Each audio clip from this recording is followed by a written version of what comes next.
Good.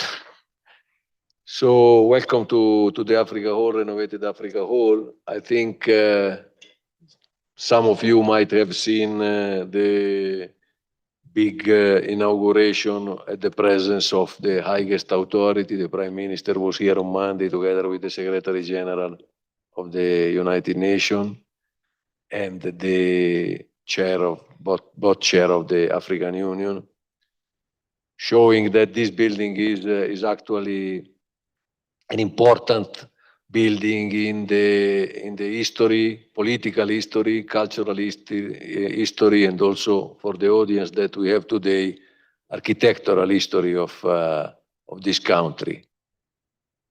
We have thought that it was interesting to have a panel of discussion, local distinguished guests that I'm sure you know. I don't need to introduce Fazil and Abtem. You know very well who they are. I have also Getachew with me, which is one of the engineer of the Africa Whole team, to discuss about the place of this building in the architectural landscape of Ethiopia, or Addis Ababa, if you prefer.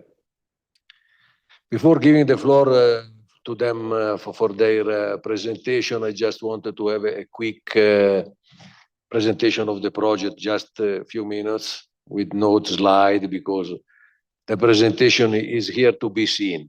You can see the building. We architect like very much to work with design, but at the end, what is important is what we are able to build. And I am very much honored and proud that I was leading the team for this renovation. We are talking about a very important, if not the most important, example of modern heritage in Addis Ababa. What is the modern heritage is something that is related to relatively young building. You know, here in Ethiopia, you have building of thousands of years, like Lalibela, to give you an example. Other example, to remain within the World Heritage Site in Harar, but you also have some monument in Aksum, which is even older. But in order to become older, you need to survive the first maybe 2-3 centuries of your life, which is when most of the buildings are destroyed. The building that the humanity built, very few of them lasted more than 100, 150 years. In the past, even less than 50 years, they were destroyed by calamities, they were destroyed by the man to do something bigger or better. You have example everywhere in the world, and you have a clear example here in this month on what is happening in this city, that there are a lot of buildings which are demolished in order to make place for new project. Of course, I have no comment on the political view, but from an architectural point of view, this is the transformation of the city, and in this case, it is a transformation of a building. So when I remember when I was in the university very long ago, because I'm quite old, one of the concepts that I learned is that a building to survive shall be stronger than the power of transformation. So if the power of transformation in this case with the directive of the government is quite powerful. So if the building is not strong enough from an architectural point of view, but also from a functional and a cultural point of view. So what we did on this building in 2008, the leaders of the African countries gathered here in the old house and noted that this house was very old and was obsolete, and it was not fit for purpose anymore. The technology was not at the level it should be for high level meeting, head of state meeting, ministers, and so on. So they asked the UN to do this renovation. And the UN took a very, in my opinion, very wise decision that was not to create a museum, because a museum can last maybe, but it is not always stronger than the transformation. Sometimes you see the government change and the museum become uncomfortable from a political point of view. It is abandoned. It is not. Well, if you keep the building in use and you give him an important use, like we tried, and we are here now in front of something that shows us that we were able to do it. If you give the building the possibility to continue functioning, you give him some strength, the strength that may allow this building to survive and to be renovated. But why heritage? Because you can transform the building completely, or you can try to respect the principles that were behind the initial design. This case, the initial design was to have the first, not one, but the first state-of-the-art conference facility in Africa. When the emperor inaugurated this building, made some very remarkable speeches regarding the fact that the African people was not obliged to go out of the continent to discuss about their future, that the decision should have been taken not behind closed door. And this is why we have this wonderful open facade back of us or in front of you. And the other principle was to locate this building in the continent, to emphasize that this building was in Africa. It was the first, it should be emphasized. And we have marvelous piece of art that are not only decorating this building, but are a relevant part of the story of this building, because they are really showing the period in which it was built, like the stained glass of Afewerk, Tekle, and the floor of Africa, which is surrounding the place we are. So when you enter here, you feel clearly that you are in Africa. So we tried to, with the support of our consultant, which is Conrad Gadget, they are here, some of them representing the company. We tried to preserve and also restore these elements, these heritage elements that, in our opinion, were characterizing and featuring this building. But we also, as you can see, modernize the building. So we rejuvenate the building from an heritage point of view, but we also modernize. You see the state-of-the-art technology that you have here, the huge screen. This hall can be connected to any other hall with the same technology in the world. We can have a joint meeting with the General Assembly in New York, with our Assembly Hall in Geneva, or any other parliament that has the same technology and the capacity to connect. This is remarkable. This is very important for our institution, because it allowed the institution to refresh the brightness of the meeting that took place here. We have there the leader portrait of the most important meeting that took place in 1963, when the Organization of African Unity, but not the only one. There are dozens of meetings that took place here. So after the decision in 2008, it took some time for the UN to, we are not a flexible and real quick response institution. In 2016, the project was approved. In 2014, the concept design was done. In 2016, the project was approved. Then there were some procurement issues that impeded us to complete on time. And we have now completed with almost 3 years of delay. But I think 3 years in the story of this building is not that much. The most important, as my boss told me on Sunday when we were doing the very last tour before the high-level inauguration, he said, forget about everything, you just did it. So that's what is important, that we have the result here in front of us. And I hope that this result will last for another 60 years, maybe less, because the technology is changing very quick. But it will allow this building to survive. What the main principle of the renovation project was to give the possibility to this building to serve the African people, because it was dedicated to the African people, to continue serving the African people. And this is the actual reason that brought us to do all the effort that we did in the last 8 years to make it possible. So I hope you will appreciate now the speeches from Fazil and Abtemun.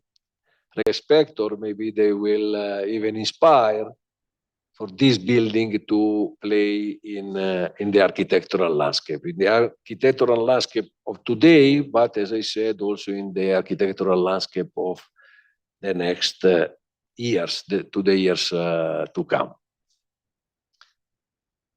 We will have the possibility of some question and answer after the presentation.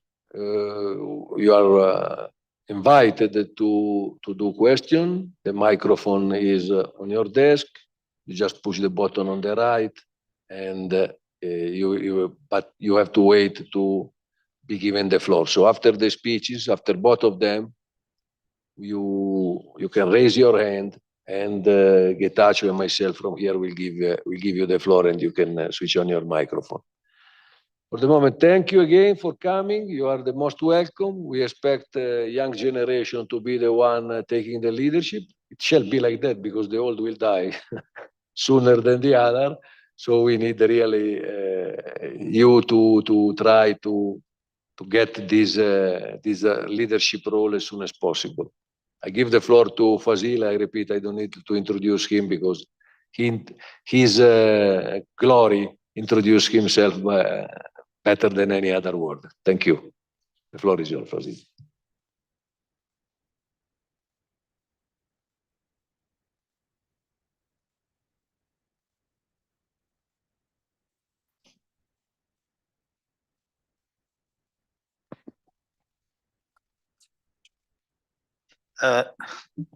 Thank you, Antonio. Thank you, Getachew. It's such an honor and a pleasure to be speaking in front of my colleagues and students in this prestigious conference hall, which is a monument, which is a heritage, national heritage.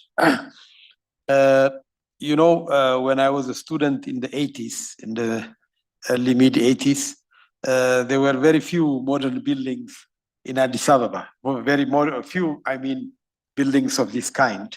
And it is only recently, the last 10, 20 years, when we started to look again to study and consider our modern heritage as part of the important heritage, that we started to realize what kind of masterpieces or works of architecture were produced.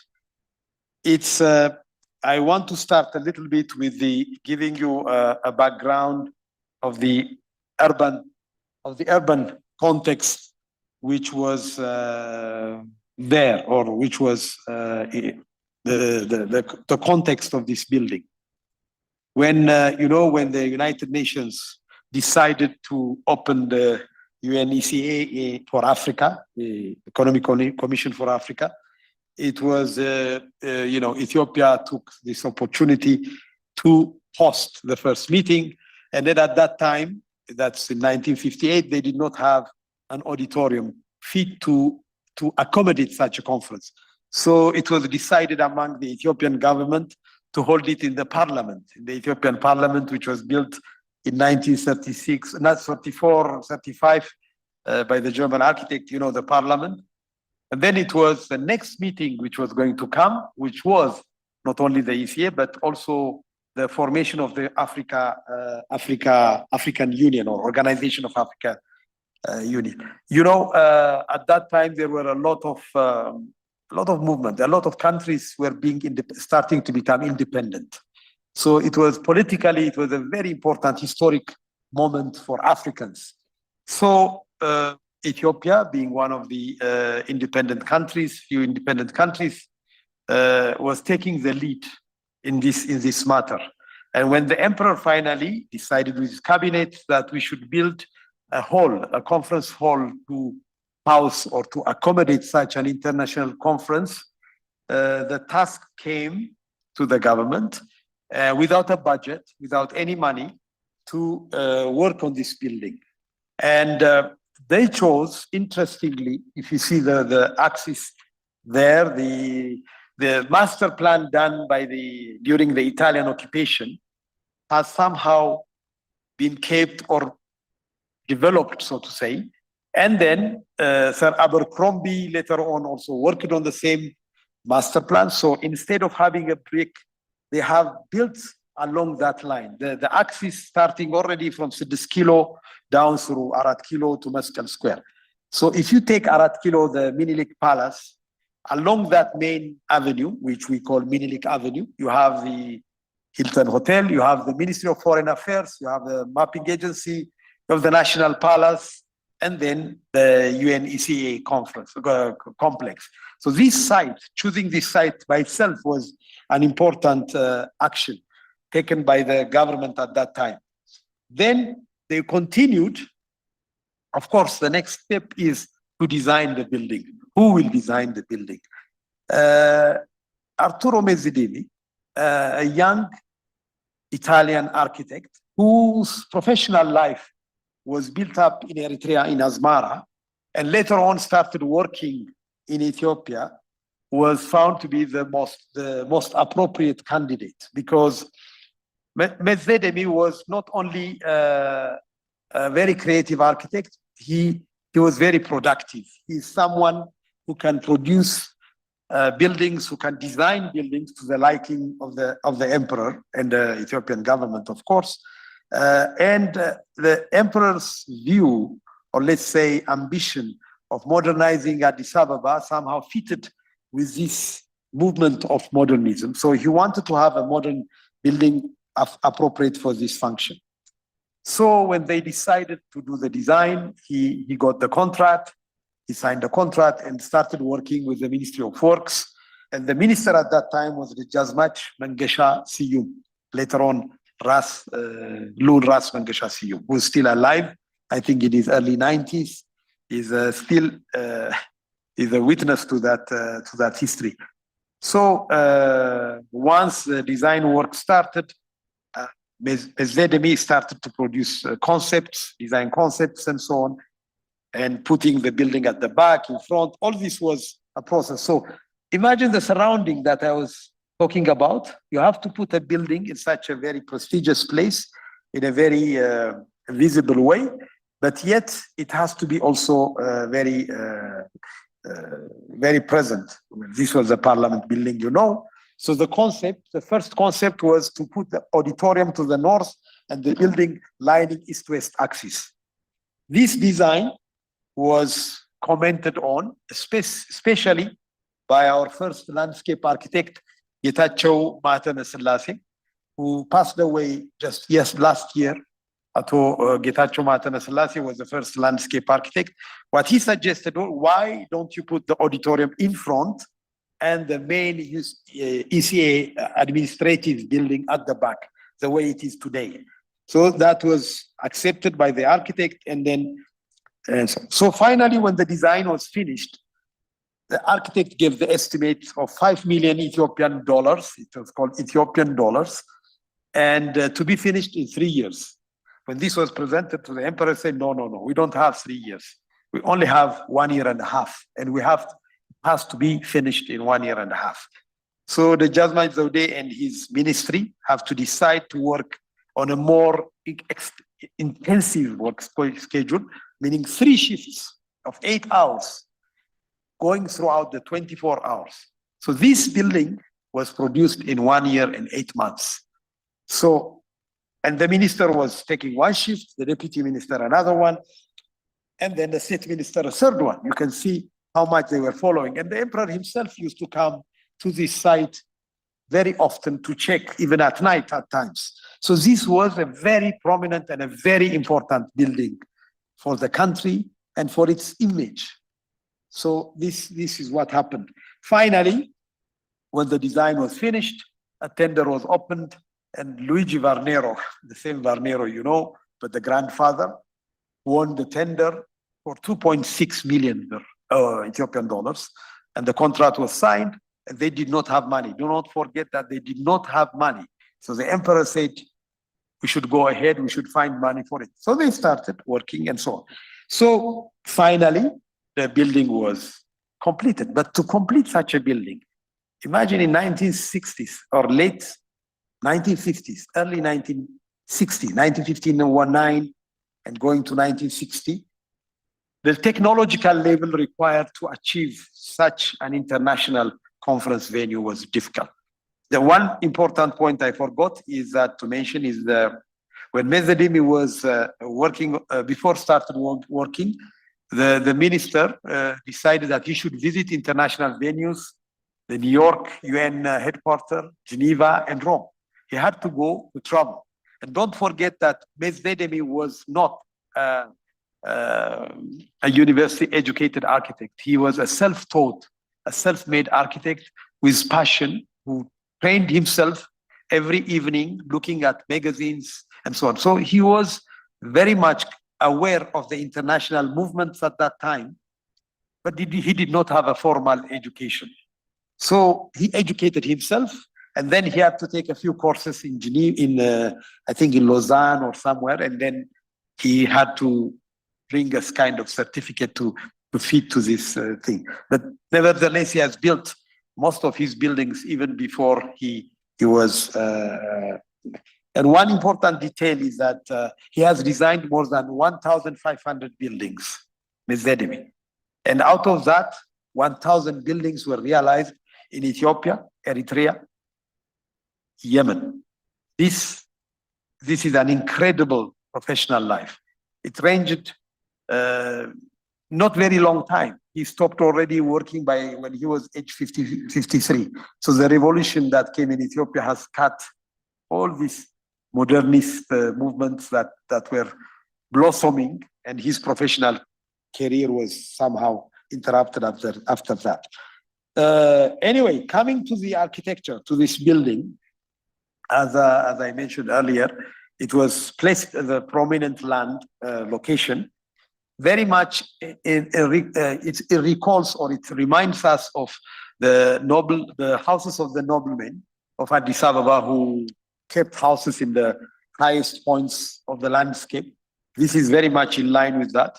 And, there would be this very important question. Do you have to design a building that has to relate to traditional architectural styles, or should it be very modern and so on? The emperor was very, very much in love with modern movement. The modern movement, architectural movement, which we call the modernist movement, is actually liked by many independent countries and also societies that has moved or want to move into the next stage of development. There was a kind of, affinity to change. You see it also in India, Jawaharlal Nehru, when they were employing Le Corbusier to design Chandigarh and other places. Modernism came a kind of break from the colonial past. So in the same way, an emperor who wanted to have a modern, very hopeful, brave Ethiopia, the language of modernism came to be much more preferred. But nevertheless, of course, he had to recall or to bring some elements of Ethiopian tradition. If you see the embroidery, the design, the patterns around, even the hall as a circle has a very strong African affinity. So these are very much a deeper interpretation of tradition, but interpreted in the modern architectural language. So afterwards, during the design process, some of the new innovations that Arturo Mezzademi introduced was what, for instance, he calls the continuous space. By that, he meant that when you come through the lobby and go to the space around or behind this space, you have a continuous corridor that flows in and goes over to the back.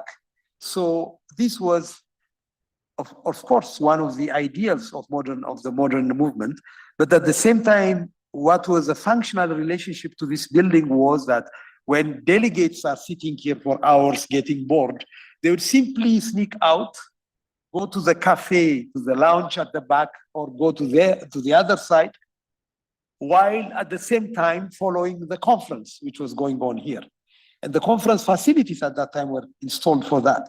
So these continuous spaces somehow gave a different or interesting life to this building.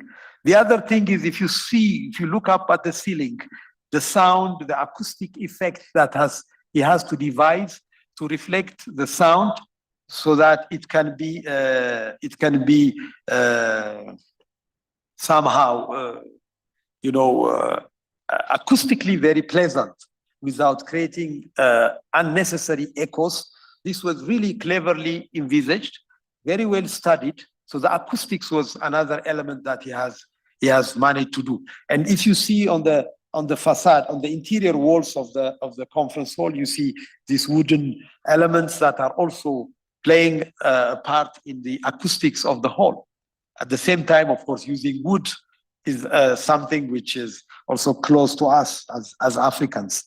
And then the natural light that comes above, because at the lower level, you don't have direct light, but the natural light kind of filters in, creating a very pleasant atmosphere, but at the same time makes the roof accessible. So the roof is actually hovering or floating above and so on. So these were, ideas, design ideas that he has put.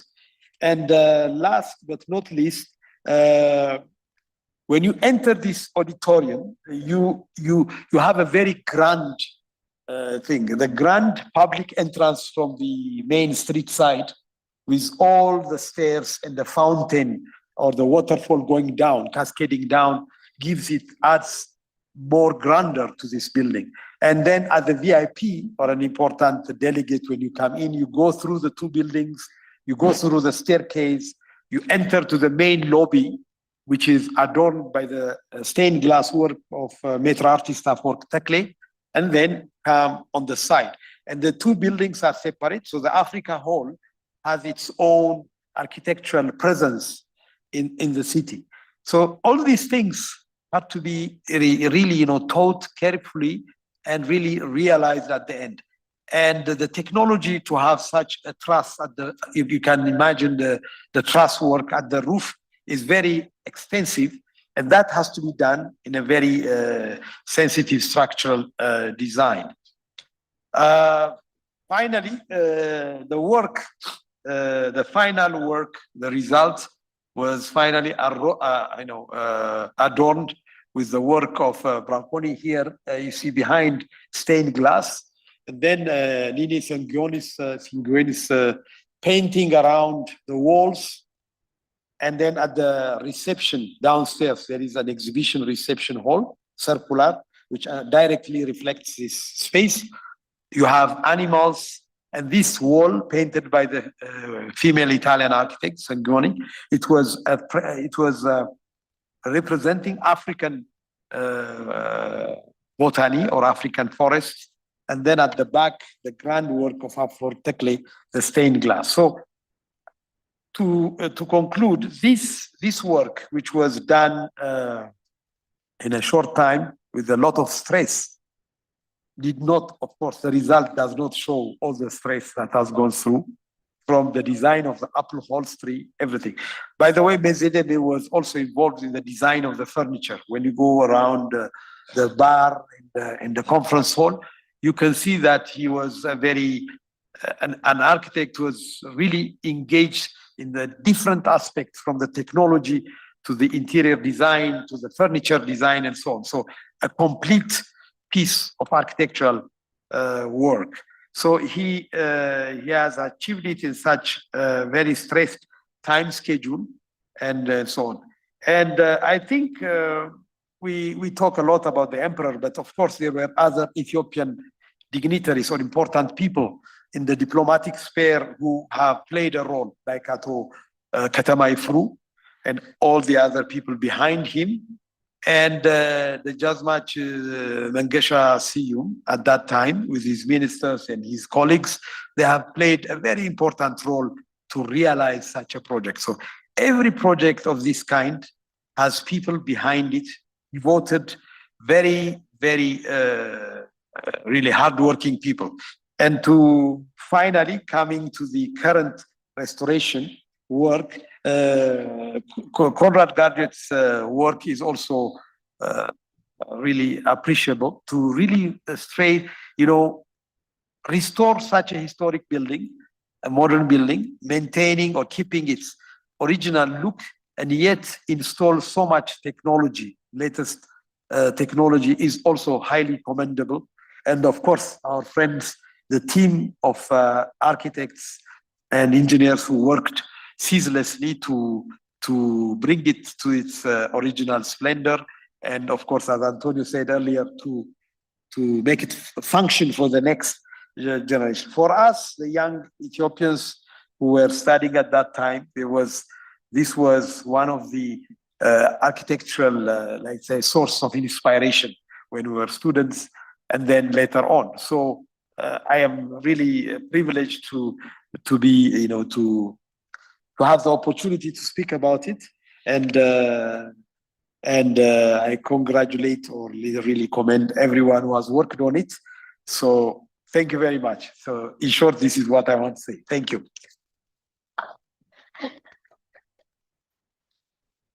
Thank you, Fazil. I think, as usual, you made a very clear and in-depth explanation of the story of this building.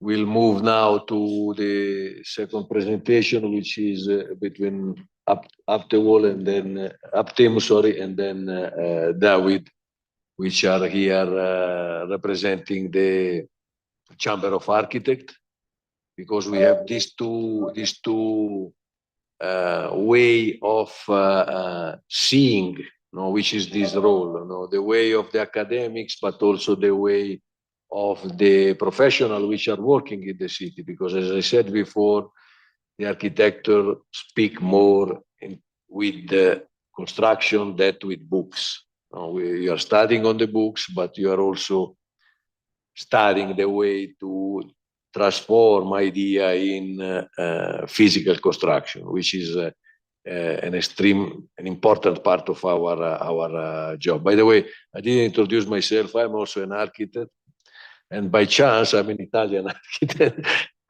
It was not done in the UN. We don't make any distinction of that things, but it was a coincidence that I appreciated very much, because it was a pleasure for me to work on this piece of art on another Italian architect. So the floor is for Abtemu. Thank you. May I say one thing, to Getachew? One word. I forgot also to commend to David Benti, who was a colleague, and he has been very instrumental in making research on, he's doing his PhD research on modern heritage. So he was a very useful source of information. So thank you, David, also.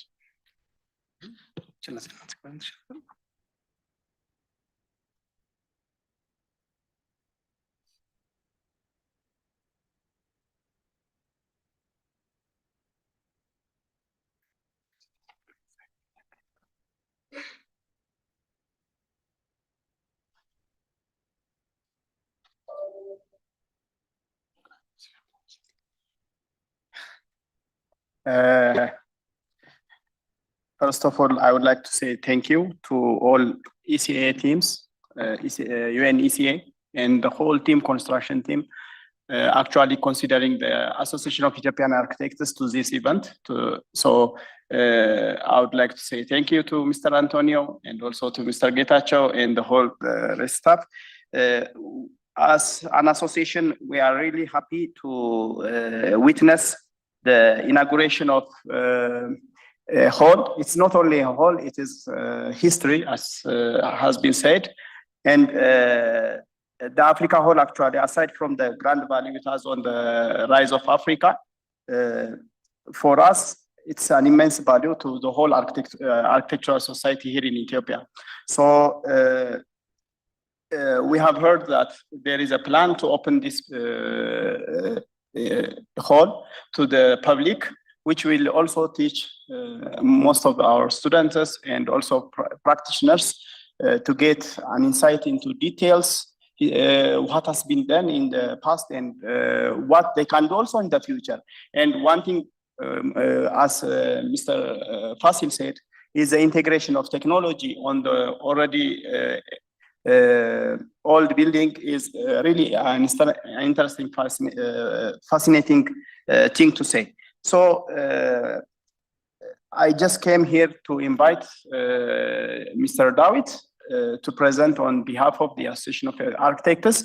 We expect this presentation will also teach the value of conservation, the value of restoration to the architectural elements. So, Mr. David, the floor is yours.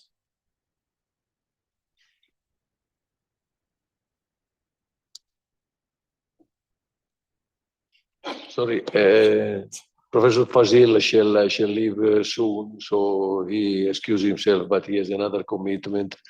But we will continue, and we will have our session continuing. Thank you.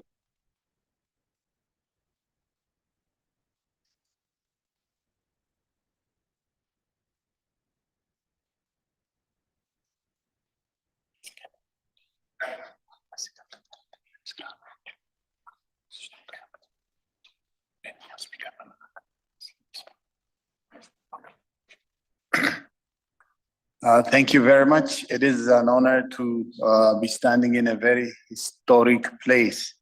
This is a space where Gamal Abdel Nasser, Kwame Nkrumah, and Emperor, His Majesty Emperor Haile Selassie, the first, stood and detailed, fleshed out issues in Africa, and it's a privilege, so there is a spirit in this place.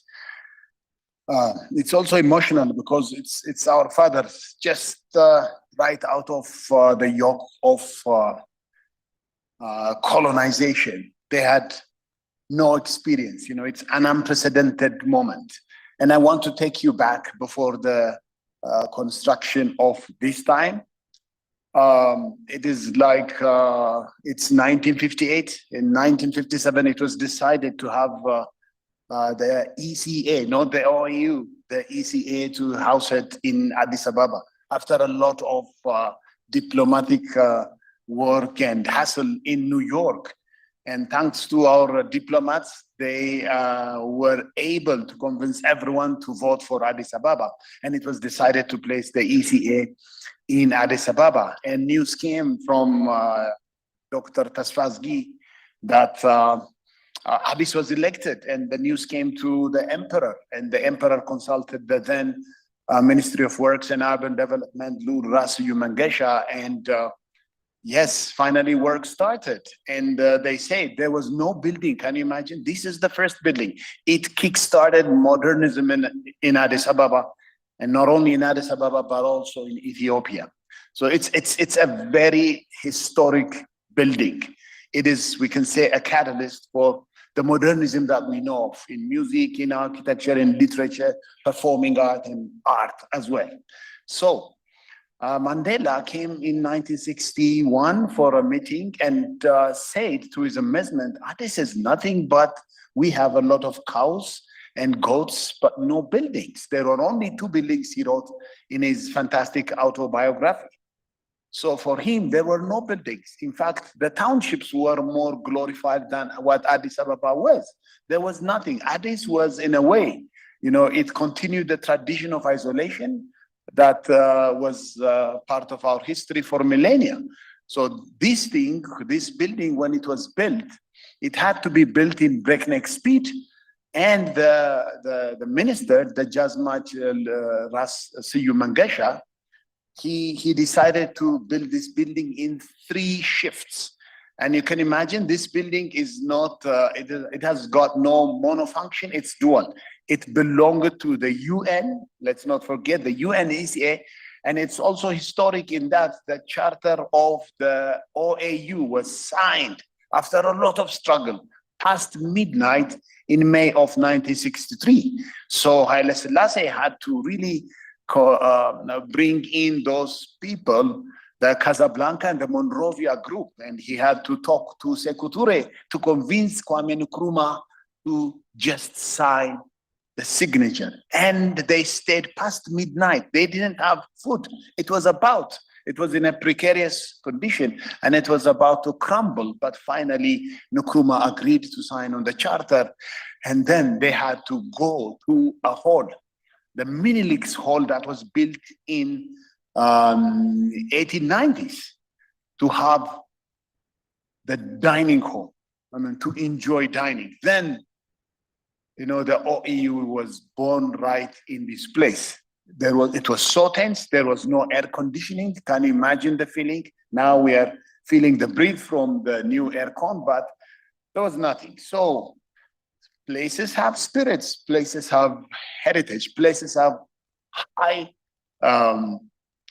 symbolic values, high cultural value, high aesthetic value as well. So then now we can talk about heritage. Now we can talk about why we should conserve our buildings. And imagine this is the first high-rise in Ethiopia. It's the first high-rise, 7 stories. It's unprecedented. You know, nobody built. There was no. I mean, very few buildings could have elevators. It's all new. So this PA system, the translation booth behind me, the circulation, the parking, the guests. We have not had anyone. Although the fathers had the discussion in '63, they had to open it in February of 1961, a month after the bloody and the abortive coup d'etat. So Haile Selassie had to come from Brasilia.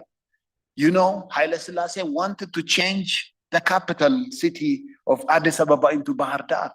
And he was on a flight to check the works of Oscar Niemeyer, Brasilia, how they did it, how they had another city. And he went on to check because Addis has, you know, topographical and other issues. And imagine this building being built became the seed, the foundation to energize, enable Addis to remain as the capital of Ethiopia, the empire then, and Africa as well. So it is of utmost importance for us to conserve our building heritage. Can you imagine? It was not even on the news. People were dead.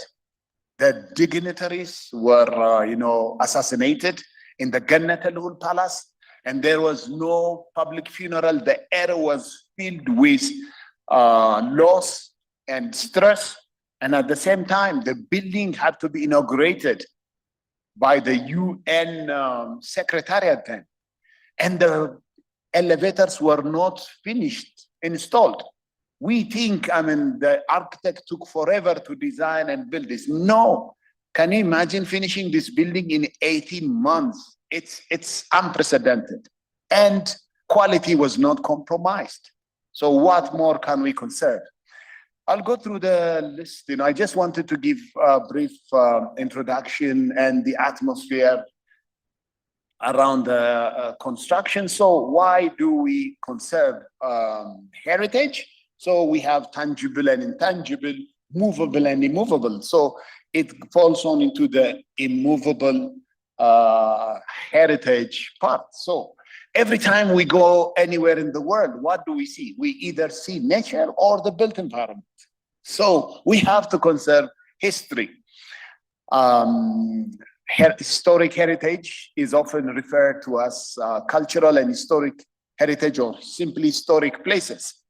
So what do? Basically, we preserve, we restore, we construct, and we adopt. These are like types of conservation strategies.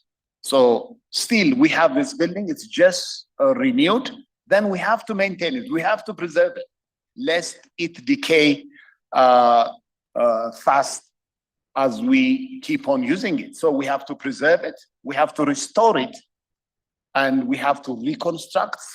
I'm sure we did some reconstruction, and we have to also adopt. It might not continuously be used as a conference hall, but we can adopt it as a venue for a museum or a cultural thing. So we can restore, maintain, reconstruct, and adopt. And why do we conserve architecture? So it gives us social and cultural significance.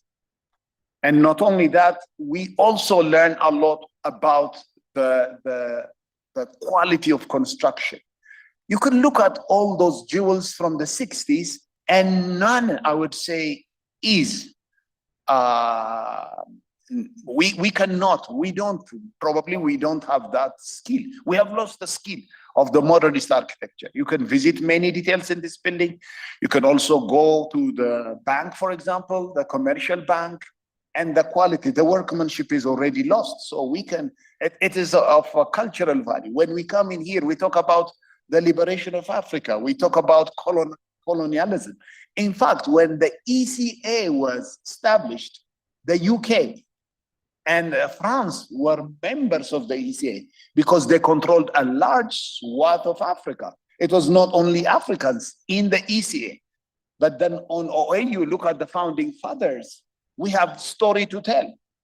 And then it also expedited, and the global public wanted the 1963 May conference to fail. They think it's a bunch of Africans without directions, Africans without precedents. So everybody was focused to tell the bad news, to proclaim failure, but finally it succeeded thanks to our fathers, which we are not privileged to give a proper due these days. So architecture preservation gives social and cultural significance, and as well as we know a lot about the aesthetics, the technology, and the quality of construction of the days. So these are like the benefits, continuity, memory. I mean, we're people. You know, Africa is it's a nation of history. So when they destroy modern architecture, they are destroying the 60s. It's the time when Africa came to its senses and started to become a global player. We're no more that brutal, uncivilized people of Africa, but we can turn the events around as we see it fit. And there are economic benefits. I'm sure many people will flock into this for tourism and, of course, sustainability. So you remember the 2021 Global Architectural Pritzker Award went to Anne Lacaton and Jean-Philippe Vazal. So what they did was just, they believe in reuse. They've never built a new building, but they extended the life of the building. What more glorious is, you know, than reusing buildings? So these are like notes. How can we, why do we keep heritage? And then there are uses for the community level as well as the building level, at the individual level and at the urban level. And the process of conservation, then to start with, I might not go through this list, but then we have to start to know what we have in our hands. How many modern buildings do we have in Addis Ababa? So this is the most important one. This is like a very conspicuous one. But what about the others? We're destroying them. We're removing them. We got to document first, you know, so we have to initiate the process. Do we know what we have in our hands? Then we have to do the analysis, the documentation, and finally we have to valorization and use it, you know, give it a second life. But to start with, we have to know the processes. We do have a lot of stakeholders here. We have the Heritage Authority, we have the Tourism, Tourism, Bakipu, we have the Construction Authority, we have EIABC, we have AEA as a stakeholder, we have Heritage Watch, we have the DOCOMOMO, the Documentation for Modernist Architecture Globally, which Addis Ababa or Ethiopia is not a member of. We have the ICOMOS. ICOMOS is, Ethiopia is represented in that. There is URA, there's the World Monuments Fund. We do have a lot of stakeholders, but we're yet to start to document what we have as modernist architecture. And let me tell you one thing, these 60s buildings, they are crafted to last. Unless you destroy the buildings of the 60s, they are there to stay. I mean, if you leave this building, it might rot, you know, the spiders might enjoy and start their habitation, but it will not crumble. The way it was built to last. The materials, you can go around and check the balustrades. Even the mosaics does not peel off. Look at the buildings that we have just built in 2000, you know. After a week from inauguration, it starts to cry. It starts to look depressed. Can you imagine? So these buildings are there to last. Let's give them life. Let's not destroy them. Let's keep them. They are, you know, history books written with brick and mortar. So we have 316 heritage buildings. So when we talk of Addis Ababa, no one talks of the heritage, the modernist heritage buildings. People talk of the Addis Ababa houses that were built between the two wars with Italy, the Adwa and the Maicha War, you know. So people talk of the buildings that were built from 1896 or 1886 until 1935. But many people don't have the passion for modernist buildings. They think they are the Ferengis or the Europeans. No, they are ours. Built and designed by Ethiopians and you know, Italians, which consider Ethiopia home. They were not foreigners. Mesedemi, if we were not pushed out in 1973 revolution, he would have lived here. Many Italians went out because of economics. Otherwise, they called it home, you know. So the idea that the buildings were not Ethiopians don't strike a chord. It is erroneous. So these buildings are ours. So you would never see those buildings anywhere else in the world. They are very unique. So I just highlighted in red the different seasons of the modern architecture in Ethiopia from 1896 until now. So we're talking about the 1960s modernist building heritage. They are destroyed to give room for development. But development and conservation are not enemies, you know. It is always, we can strike the balance. Yes, we need to develop, but we have to keep our heritage at the same time. So Addis looked like this in pre-1936, very few buildings, the Italian map. Then the 1960s, look how it is dotted with black buildings. So we have a lot of modernist heritage, but they were not documented. You know, we had many revolutions in Ethiopia, unfortunately, and with those revolutions, we lost archival material. So we many a times do not know who designed it, who built it, how much money was spent, and the fantastic design process. So we have successful examples from Addis Ababa. It is Addis Ababa style houses. We have lost this building, destruction. And again, we have lost also these fantastic building that housed the Hakim Orkana. And another good example restored by our Fasil, the Goethe Institute. It was a prime example of giving second life to buildings. Again, the Minilik's prayer house, it has fantastic Indian influence architecture. It was restored. So why don't we give life? I mean, to get into this building, you pay thousands of birr and you pay $1 extra fee. So you can, this is a prime example of how architecture could be used.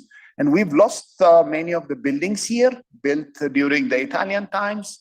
We've also lost the building on the left, the Varnero, the first glass high-rise building. It was destroyed. So we have to really, I mean, you cannot, we have lost the skill of building with, you know, such glass louver facades. It's not anymore there. Sometimes renovation really requires extra skill because the spare parts are not already, the sections, so to say, on the facades are not any longer produced by the original manufacturers. So again, I mean, we are also painting our buildings different colors. So a good example that was also renovated and designed, a very iconic building by Metsademi is, you know, renovated. And yesterday I had a chance to walk with guests and visit the building. It's done in an amazing way, you know. So let's give our buildings life. Here we are and see how, it's very emotional, looking at these comparisons, and then, how we can give life. And this is by Rahel Shaul, another amazing contemporary woman architect, probably a very conspicuous one. So she gave a second life to the Republic of Namibia. It's a very Bauhaus, modernist building, and they wanted to demolish it. And she said, no, no, no. So we have to be a voice. As AEA here, and as representing the EIABC and some other international associations that I'm a member of, like ICOMOS, this is the way forward. Let's give life. And this building by Metseremi around Ras Makonnen, it was spared, but the nose was taken off, but luckily it was spared. So how can we spare our buildings? And these are fantastic modernist heritage. They are crumbling. We have to keep them. And this is a concrete louver or frame. Again, a church, an amazing church by Henry Chaumet, a very beautiful cantilever. And again, another fantastic Metseremi building, the Italian Cultural Institute. Oh, this building is like, so I posted this in one of my social media outlets, and one African architect said, make architecture great again. Can you imagine? That is how he said it. Make architecture. We've lost the skill to design this temple. For me, it's not a bank, it's a temple. It's spiritual, the way it's built. And this is crumbling, it is one of the most beautiful urban scale German school. It is complete with landscape and it's crumbling. And I hear rumors that they're going to tear it off. Where are we? Do we know what we have in our hands? And finally, we need a handbook, a manual, a discussion. We have to start. So there are challenges, we have environmental challenges, demand for development, and technical challenges. So we need to documentation probably here is not with, the tape measures. It's digital 3D scanning. The technologies are there. And we have what we call heritage BIM. That is also the technologies there. And we can do more. This is how, a challenge. A tower came next to Palazzo Rattieri, and Palazzo Rattieri, before we know it, went away. And we are also afraid that Ethiopia Hotel, which hosted the first African leaders, would go away. And the way forward, let's have a think tank group. Let AEA be spearheading this effort to preserve what we have in others. And let's, so these are like some ideas, and I thank you. Thank you, Aid, for this emotional speech. Before giving the floor for any question or any comments from the floor, I want to remind the phrase that the leader said when they decided to restore this building. They said, we want Africa Hall to become a monument to African history, which has in fact become the title of our permanent exhibition. And while I was listening, David, it came to my mind the famous book, at least the old guy like me, and the Italian architect that was the architect of the city of Aldo Rossi, which is a famous Italian architect, modernist architect. And in that book, Aldo Rossi was in fact, speaking about the architecture of the city, not the urban or about this distinction between the textile that you have, with all these between regular building or normal building that I use for residence, building that I used for the daily life that we are all doing, and the monument. So when you have a monumental building, you are talking about something that should remain an exception in the context of the city. But when you are talking about preserving or restoring the modernist architecture, like the many example that David made, you have to think that the city is not, as Aldo Rossi said, is made by a balance between the two things. You have the exception because you have the context. You know, exception alone does not serve for the purpose. No, if you leave only the Africa whole and you destroy everything that is around, or you demolish, not destroy, but demolish everything that is around, even the monument loses some of its value, no? Because it needs to be placed into the context. And I am sure that at that time, the idea of the vision of the emperor and the principle that were applied by the architect were exactly in that sense. I don't know. I invite anyone to do any question. Please do not be afraid. Every question is welcome. I have Gertrude that wanted to comment with something. Please, Gertrude, go ahead. Okay, thank you, Antonio. Good morning, everyone. Firstly, let me commend the two presenters for sharing a wealth of knowledge with us in terms of the architectural significance of the Africa Hall within the Ethiopian architectural landscape. And also the second presenter for sharing, very valuable information in terms of how they look at the conservation of modern, heritage or even architectural heritage.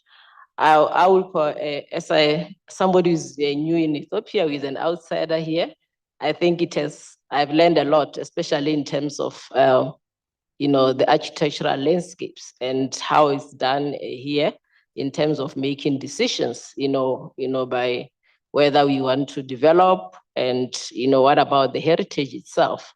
And I agree with the speaker that, in most cases, people tend to think that conservation and development are enemies. Yet, these are two compatible things that we can be able to balance. And, the fact that heritage also can be reused, for our own modern, achievements or economic or even social, identity. So for me, it's very important that we continue to dialogue on this, because as I see that we are, the government is doing a lot to modernize, Addis Ababa. But the question that came to my mind when I see this happening was like, okay, we also need to have development. We need to modernize our cities, but where do we place heritage in this? And as the speaker has said, the stakeholders are there. We need to engage each other, and we need to be able to come to a decision where we are balancing the two, conservation and development. And I think, like you have said, one of the challenges is that, heritage is really documented. I mean, we have a big gap in terms of knowing and understanding what we have, so that by the time development comes, we are caught off guard as a heritage expert, and we cannot really be able to influence what we need to conserve and what we need to, to demolish. Because, like you said, we cannot conserve everything, but we can be able to, create that balance where we keep some of the buildings, reuse them. The youth are here. They can even contribute as young experts who are, learning to, restoring, seeing how we can restore and conserve those buildings. So for me, I've learned a lot. I think we can have such dialogues in this hall in the future, where we are able to map the way forward in terms of heritage, conserving our built heritage. Thank you. Thank you, Gertrude. Any other comments? Questions? Sega, go ahead. Thank you.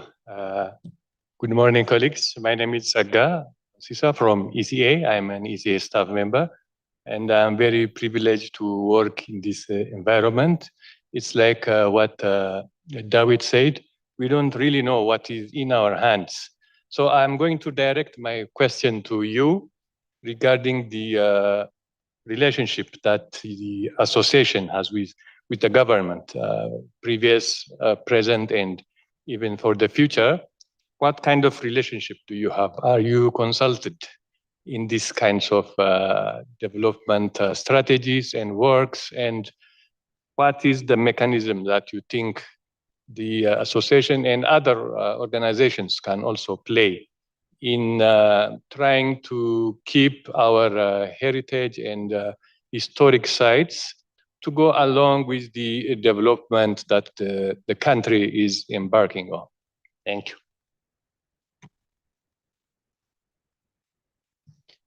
Thank you, Mr. Zaka.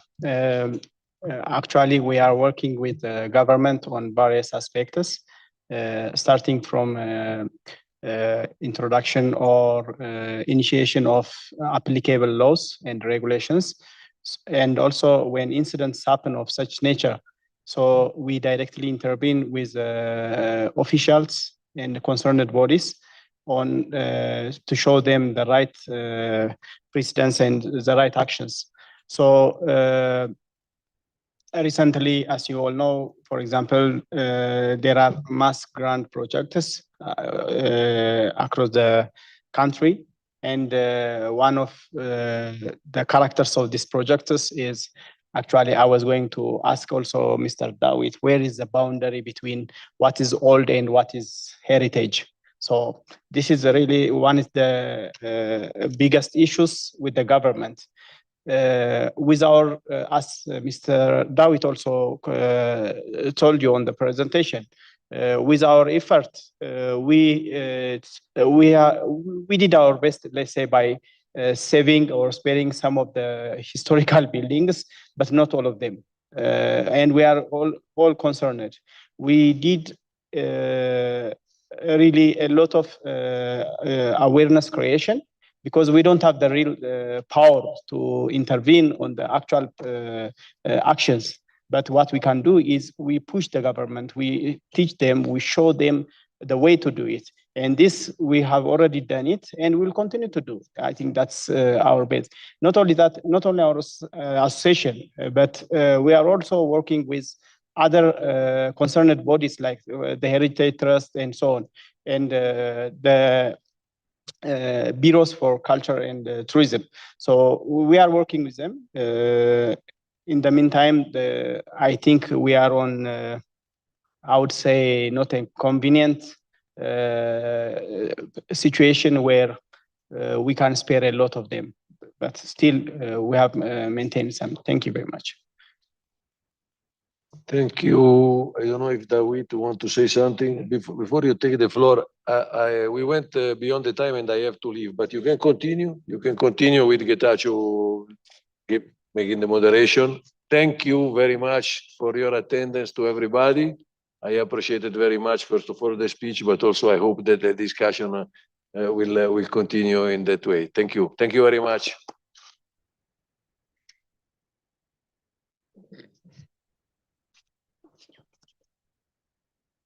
Okay, it's a valid question.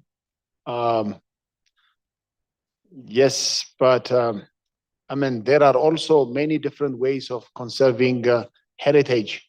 One is like I'm now doing some proposal to kind of, you know, some buildings definitely would go globally. It could be in the West, East, you know, in Africa, in Japan, for example, architects, you know, that that capsule building was gone, you know. So there are many in Japan. The Nagasaki capsule building was gone. So many times building could go, but do we have time? Do we have enough information to have them digitized? That is also, you know, sometimes, you know, and there is also a need and the multi I would say stakeholders sitting down, sifting through the candidates and discussing and deciding on what is heritage, what could we spare physically, and what could we redeem digitally. There is also a notion of digitally conserving what we have. So some of the destruction sometimes is so fast, so expedited that you have no time to take images, you know. So there is also this digital aspect, but then it needs a lot of money. It needs some people would say, no, it's not documented. Yes, you know, we don't have a database of, there is no even an understanding of keeping modernism as a heritage. They think this could easily be spent, could be destroyed, demolished the next day. So for many of the Ethiopians, what is historic is those houses of the nobility of the past, the feudal times, the houses of the Balambaras, the Ras, the Grazmaj. What about the 60s building? In fact, if you talk about the theory of architecture, we have epochs in Ethiopia. We were communists once upon a time. Then we had red architecture, communist architecture by Hungarians, by people from the GDR, from Bulgaria. There are also those buildings that we need to keep. In fact, we can have also a building that is coming out, but with a very high quality, you know, we can decide to keep it as we speak. So there is no understanding. It was not yet discussed because demolition and large demand is coming as we speak. So sometimes the speed of development is so strong, so energetic that it overtakes all of us. So, and sometimes there is also a lack of interest because it is a fight.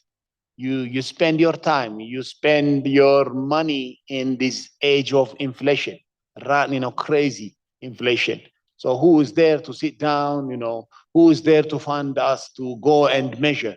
You know, even taking a snapshot of a building will, you know, provoke security people and so on and so forth. So it's an upward battle, but the AEA has already started it.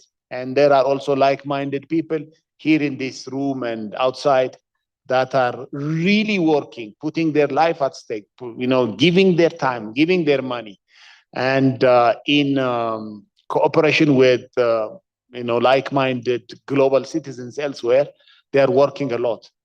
But as you said, it's not enough. We have to put up a lot more pressure on this one. Thank you.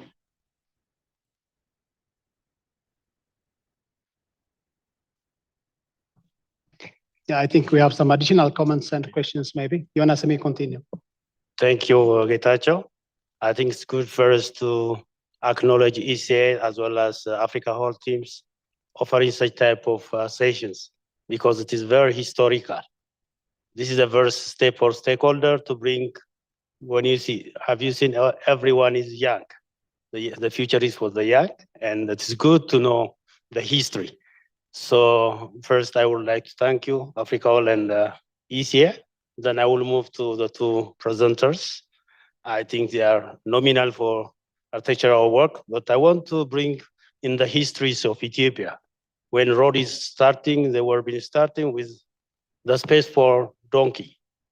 When the emergency coming during Italian, they are planning to have a little bit making the road convenient to the ambulance style. So if you are not done, the first experience back in the history, development as well as heritage have a lot of issue to work on it. If professional associations, for instance, I know Haptam is leading the architectural professional work.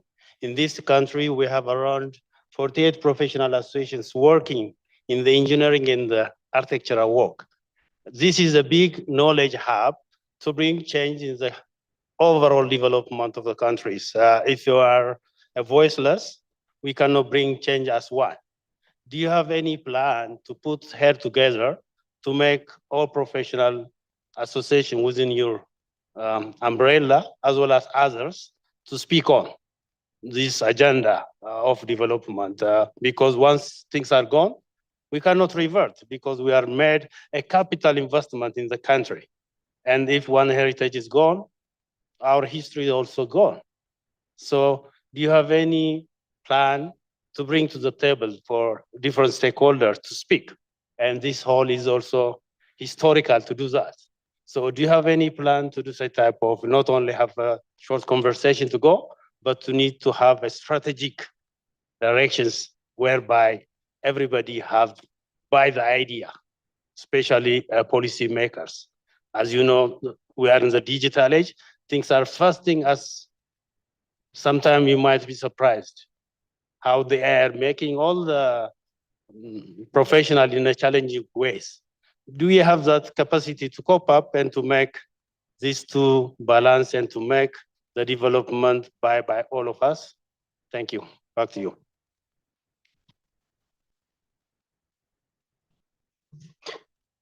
Thank you, Mr. Jonas. You came to one big message. You mentioned one message that there should be collaboration between all professional associations. I think me and Jonas, we are working together for the Alliance of Professional Associations. He's also leading one of the association on road aspects. So the thing is, we are building a common country. So it's not the country is not only for architects or engineers or something and something. It's all for all of us. So the concern should come from every aspect. I hope that in the future we will also develop with other major stakeholders on this one. We are doing it and we will do. The second and most important thing is, because now we are talking about preserving our history, the question would be, you know, that majority of the capital GDP, around 21% of our GDP is on the construction sector. So from this GDP, from this amount of money, how much history are we making? So I think that is the most critical thing. Are we doing history, or are we just doing something that the next generation will demolish and rebuild again? So I think should be also a question to the what we are doing right now, and we should. I would like to say thank you for raising such concerns. Any question?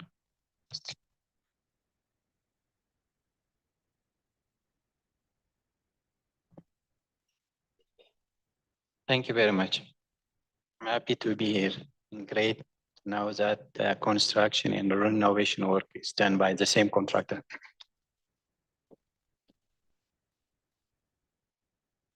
All right.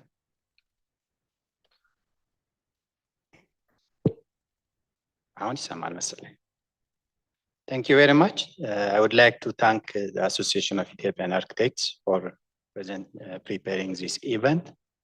And also, I would like to thank all the panelists who presented well.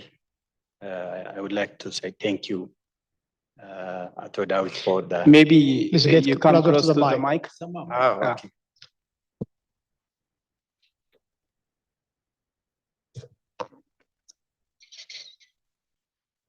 Samad. I would also like to thank Ato David for his passionate presentation. I think I like his motto. We have to say we have to make architecture great again. And it's great to know that this building is also completed in a period of less than 2 years. I mean, we are able to build such a building in less than 2 years back in 1960s. Even we have difficulty of completing such a building in a period of less than 2 years. My question will be about the materials. Maybe Ato David can help me. I mean, there are materials which has been used here and that has lasted for more than half a century, and I expect some materials might be damaged. So if you can tell us some materials which you have to replace totally, because the basic principle of the renovation work is either restoring and preserving. So you might have to replace some materials. You have to keep some materials as it is. For example, you cannot change the stained glass that's done by his owner, Maitre Artist Afau Tagli. It has to keep as it is. So if you can tell us something more about the materials that you have completely replaced and some materials you have restored, even did you manage to find the materials that you want to replace? If you can give me these details. Thank you. I think Mr. Getachew would answer this because he is the one dedicated for this job, and he knows everything here, the in and outs. And I wish maybe after the event we'd have a small tour, minor tour if you get any time, and you make a very nice explanation of everything. But you can maybe just explain them what type of material you preserve here, what type of material you import or something added, and so on. I think that's a major question. So I'll give the floor to Mr. Getachew. Actually, it's not only the materials for the conservation of this building. We were also including the students from Architects Association and Addis Ababa University to get engaged in the process of the restoration, the whole process. So any material that you think would be helpful, just as a reference or the restoration of buildings or similar items, you may officially request ECA so that all documents will not be provided, of course. Some documents will be educational, some documents will be retained here in ECA. So specific, you may send specific queries to ECA so that you can get these documents. But it's not only the documents that we are trying to do. The last 5-6 years, we were trying to engage students from the universities and art school to get in touch with the complete restoration and conservation process of Africa. So we would be happy to provide such documents for academic purpose. Thank you.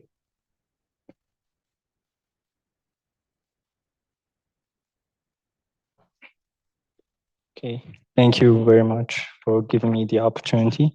My name is Kiflamariam. I'm an undergrad student at the ABC and a heritage enthusiast as well. So my question is about preservation and restoration in general. So are there any successful cases of preservation that went side by side with development? Are there any examples, whether locally or internationally? And also, there has been some presentation by Mr. David Benti about some of our heritage modernist buildings being lost through the recent developments. And so what can we learn from this for the future? Because development is going to happen in the future also. So what did we learn from this one, and how can we keep our heritage buildings in the future and pass them to the next generation? Thank you.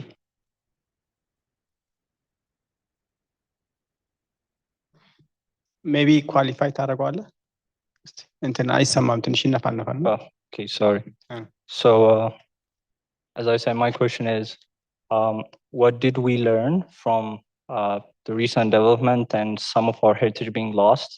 And how can we keep heritage and development going side by side in the future? Thank you.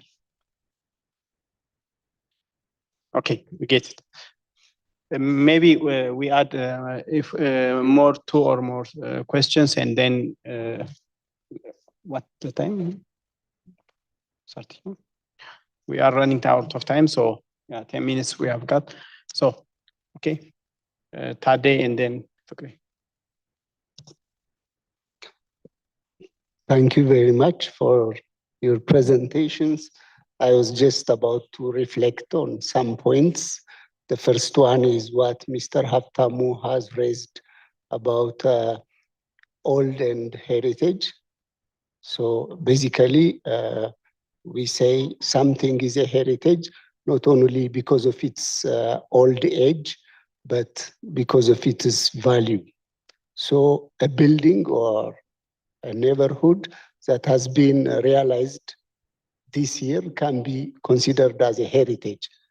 What matters is its value. There are different values such as economic, historic, cultural, environmental, landscape, architectural, aesthetics, whatever values. So that is the point to be raised. Another issue about what Dawit has mentioned about demolition of modern heritage is what I feel is it's not about the demolition that we should be worrying about, but why and how it is demolished is very important. For example, you mentioned the capsule building in Japan. There are a lot of issues as far as heritage is concerned all over the world, but the difference with us when we compare it is in all other countries, there is a public say. There is a lot of discussion that's happening. Then in the end, they will evaluate which value is more important. Then if they found that the new value is much more better than the historic value, then they will try to negotiate among the society, the politicians, the government, and they do the demolition with a very sensitive steps in which they document every detail.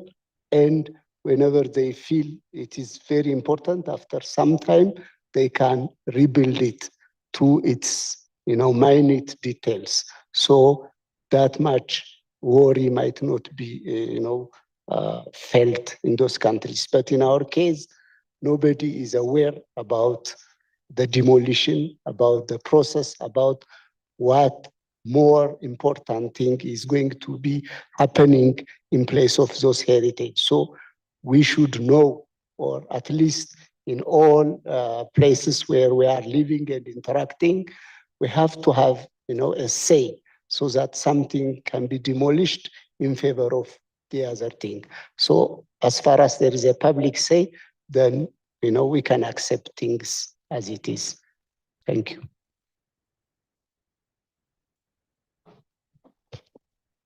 Okay, thank you.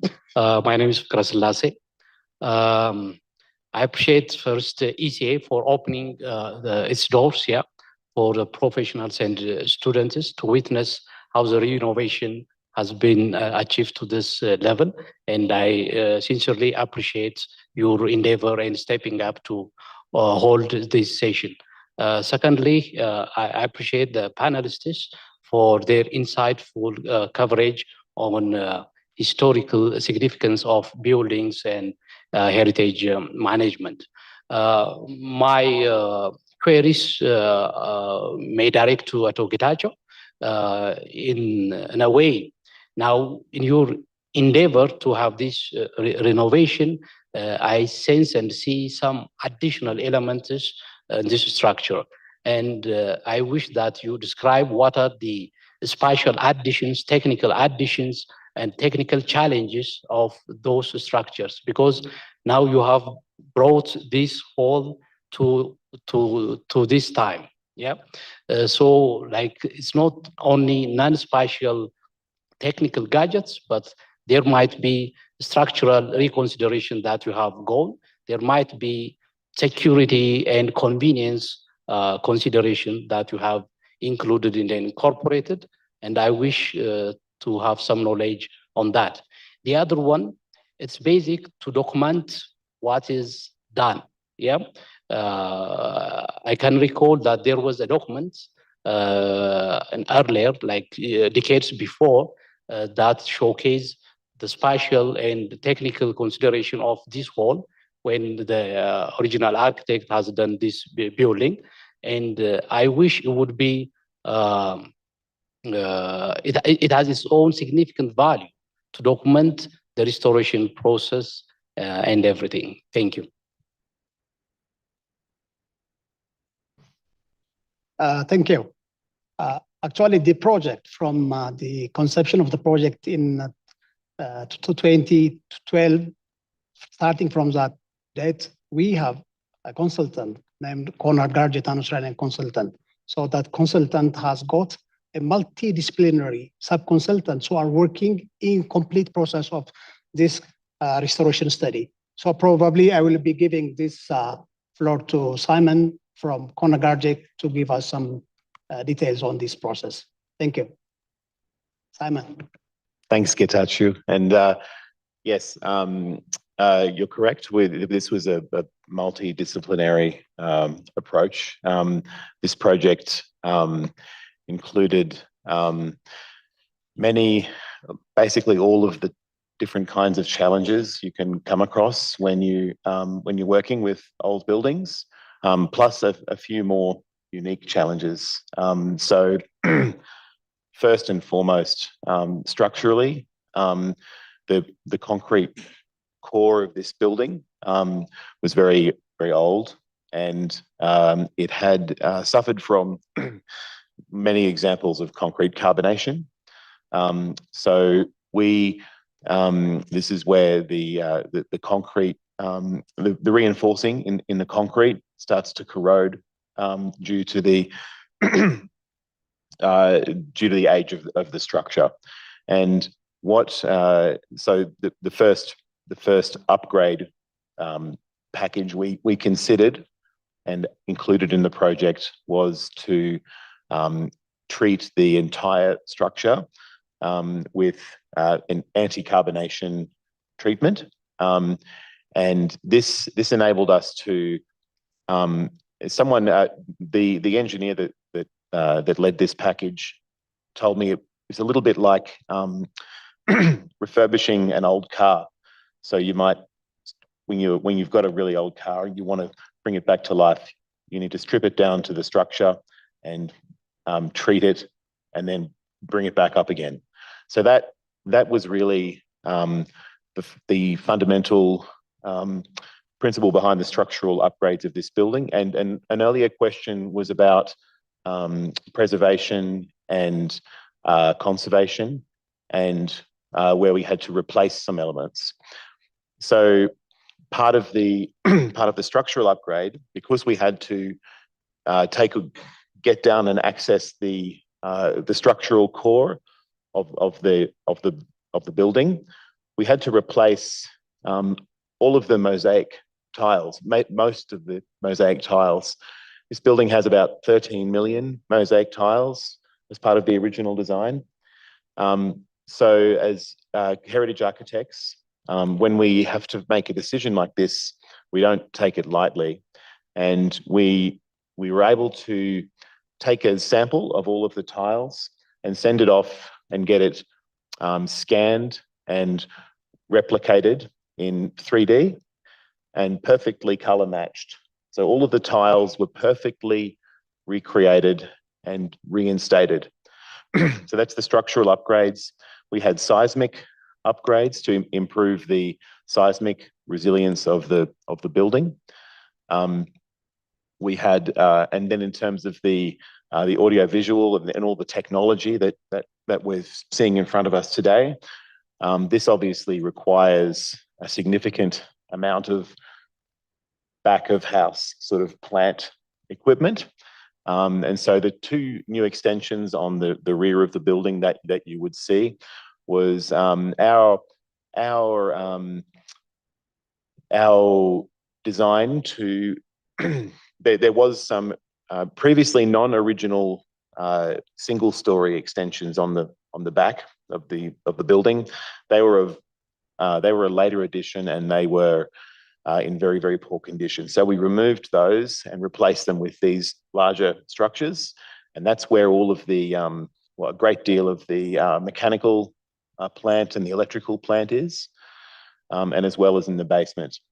And then in terms of getting all of those services where they need to, behind the walls and in the floor and in an empty lift shaft behind the right-hand side of the stage, we've really been quite adventurous with our engineering in terms of making sure we keep all of that stuff behind the scenes as much as we can, so that we can enable the preservation of, this spectacular space we're in. So you can still see the new technology layer, but there's a lot going on behind the scenes. And then I think finally, just going back to the preservation and reconstruction. So this project included some preservation as well. Obviously, the artwork is a big example of that. The furniture is a bit of a mix. So I think, David, correct me if I'm wrong, the back row of seats is refurbished, and the pivoting seats that the delegates are on, they're new. So we're always making decisions about, well, the old chairs were in very, very poor condition and they're probably not very ergonomic. So we decided to upgrade those chairs, but refurbish these ones. And it's every step along the way, there's lots of decisions about preserving, adapting, reimagining. But one little motto of my own that we had on our desktop was, whenever we had a difficult decision to make, we used to say, what would Mezzademi do? And that's sort of drove every decision-making process along the way. So yeah, structural, seismic, safety, fire safety, acoustics, accessibility, all of the different layers of challenges, we've worked really hard to pull them all together.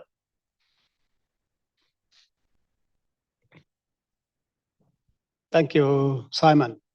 Probably in the future, maybe some months or later, we will be sharing some lessons learned to the academic people, to universities and professional associations, so that some lessons that we have learned from this project will be a benchmark for other restoration of heritage buildings in Ethiopia. Thank you.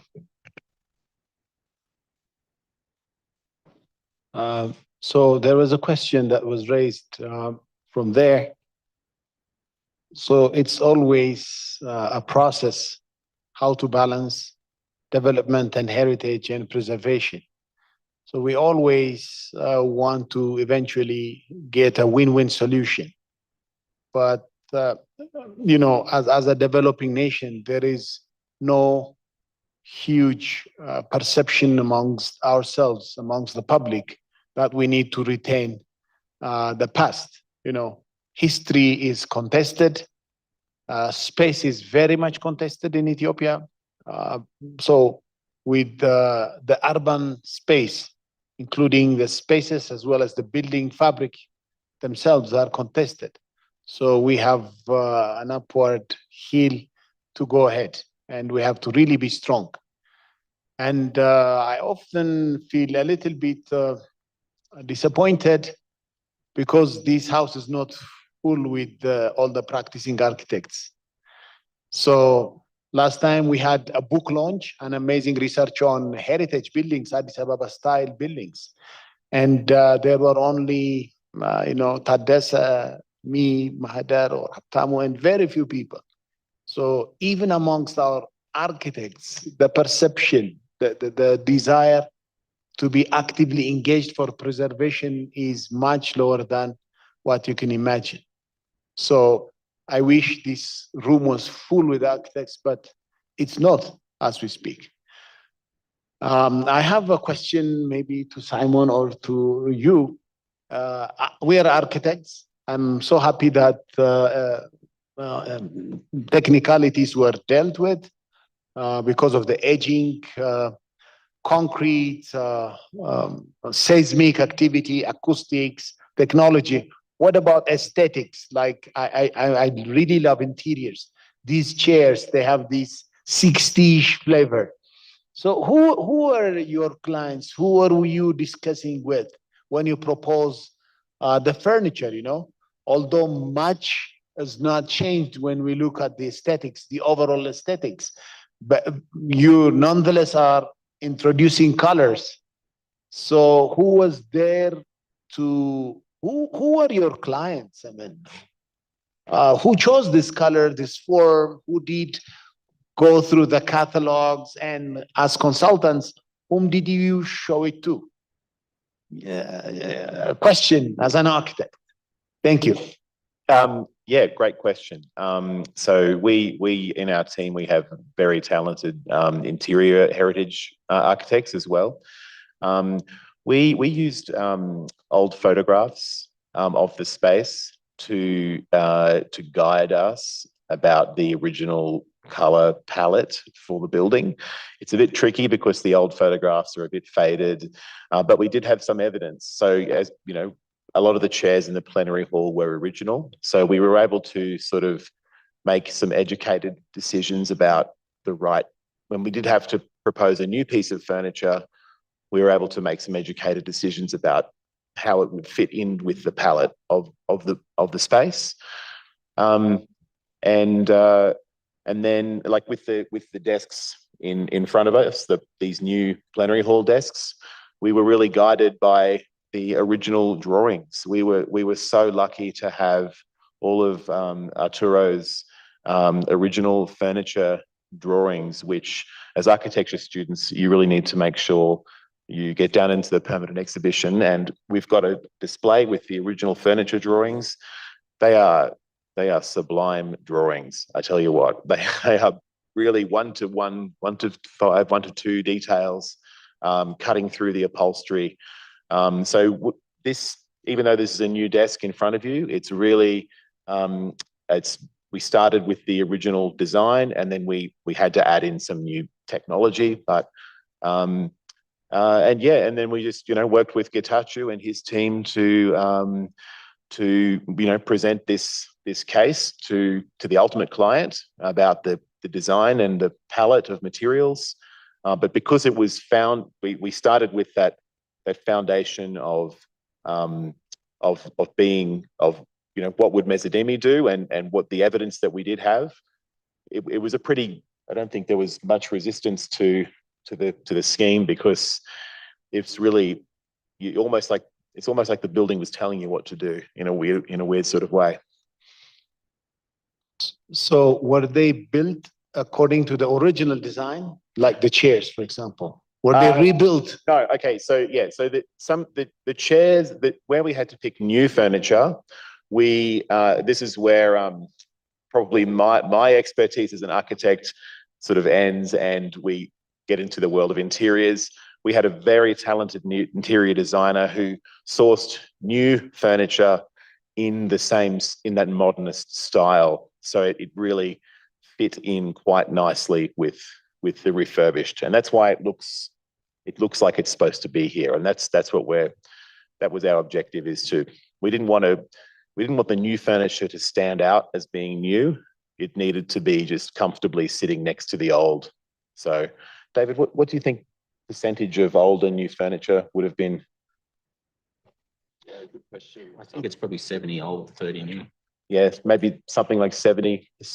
This is David Gold, my boss. Hi, everyone. Yeah, look, I think Simon's answered that really well. But obviously, in this space, we had to reconfigure from the original configuration, which obviously accommodated the 32 member states up to the 54. So we went from the 2 horseshoe configuration to 3. So of course, we had to add new seating. But I would think that it's probably around 80% of the furniture is the original that was refurbished, with 20% new. But yeah, Simon's quite right. We were always informed by the thinking of what Mezzademi would do, but equally we wanted new elements to be expressed as new, but to be complementary and sympathetic with the old. And we really studied, as Simon said, all of the original photos, some only in black and white, many in color. And we spent a lot of time in the building really understanding all of the original palette and what had changed. So we knew what was original and what had changed. And that was really important to have that understanding. And then we had a real sense of what Mezzademi's palette of finishes was. So when we made new selections, we were always making those selections to tie in and to be very respectful of the Mezzademi palette. Just to add, actually, with things like the carpet here, we even found, hidden, sort of in little sort of areas where the original carpet wasn't removed, there'd be a little small piece that was still here. So we're able to have both the photographic evidence plus some samples of some of the original finishes that have been removed as the basis for selecting the new palette. So it was quite a long process, but I think, you know, we worked with, you know, as Simon said, a great interiors team, but we also had a set of, you know, guiding principles that really helped us along the way. So, you know, that was sort of the founding part of the project, was actually to develop a conservation management strategy. And that strategy, we had principles that helped us and our whole team, and I guess a conversation with the client as well, to guide the decision-making process. So we weren't just sort of making it up as we went. We had, you know, a set of policies and principles that would inform all of our decisions as we went. And just very high level, it was that the understanding of the significance and the values of the place and the history of the place, and that includes aesthetic significance and all of those things about how it looks, that and, you know, modernist principles and all of that, but that would inform the decisions that we made. And I think that sort of laying those really strong foundations was a really important starting point for the process, and to make sure that all the decisions we made were the right decisions. Thank you. Can I just add to that? I think I was just reflecting on what you said. I think this project was a great example of how often when you're thinking of heritage architecture, you think you need to sort of just protect everything. But this project is a good example of the building was in such a poor state of, and it needed such a heavy renovation. It's a great example of how you can do a lot of work, and you can really upgrade a building and replace materials with careful selections, and not impact the significance, and not and the space still feels the same, and it still has that, because it's then we're talking about that intangible sort of quality to it. You know, the foundational principles for the design, and ensure that you know, once you have those in place, then you can confidently make decisions based on those foundations that don't affect the significance. And you know, we're all sitting here today and we're thinking how special this space is, and I think that's a testament to the process. Yeah.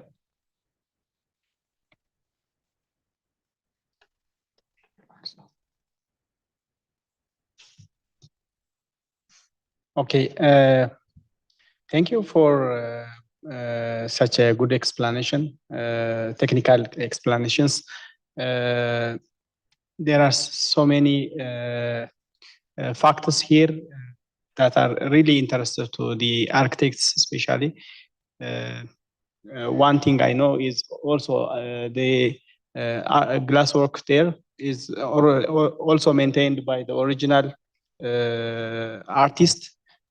So after so many years, again, they came here and renovated even the chairs.